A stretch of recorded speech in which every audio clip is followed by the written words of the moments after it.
Por detrás de qual diagnóstico você se esconde para não fazer aquilo que você tem que fazer? Qual o seu A a mais que você tem utilizado para procrastinar e não fazer desse mundo um lugar melhor? Eu quero contar aqui uma breve historinha para poder incrementar essas perguntas, esses questionamentos que eu fiz. Conta-se que um homem muito simples morava numa região muito árida e ele tinha apenas um pequeno vaso com que ele buscava água todo dia para as suas necessidades pessoais. E aí foi passando-se o tempo, ele buscava água longe, num poço, naquele pequeno vaso, e se banhava, saciava a sede, e realizava, como eu disse aqui, as suas necessidades diárias com aquele pequeno vaso. E na medida que o tempo foi passando, aquele pequeno vaso se rachou. Ele desenvolveu uma pequena trinca, um pequeno defeito. E aquele homem, toda vez que ele ia buscar água agora, aquele pequeno pote ia espalhando as suas gotas pelo caminho. Quando chegava em casa, não havia tanta água que fosse suficiente para aquele homem poder suprir as suas necessidades.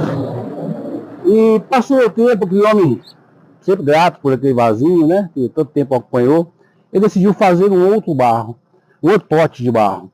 E ele fez um lindo pote, dessa vez maior, mais ornamentado, que cabia mais água.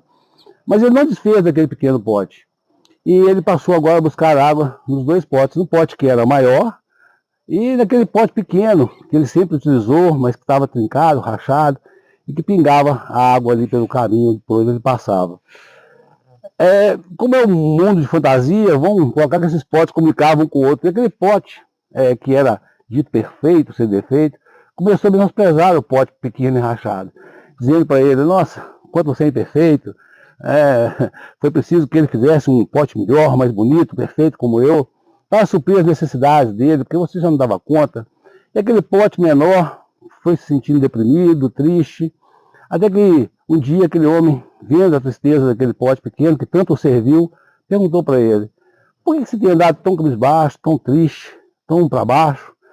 E aí ele respondeu: é porque eu me tornei inservível, eu me tornei obsoleto, eu me tornei uma carga pesada para você. Quem te disse isso? Perguntou o homem. E ele respondeu: não, ninguém precisa dizer, eu percebo as minhas falhas, os meus defeitos, o meu diagnóstico de trinca, mas o pote novo também tem me menosprezado, dizendo que ele é o pote mais servível, é ele que tem te nutrido aí nas suas necessidades. E aquele homem deu um sorriso para aquele pote, falou assim: muito pelo contrário,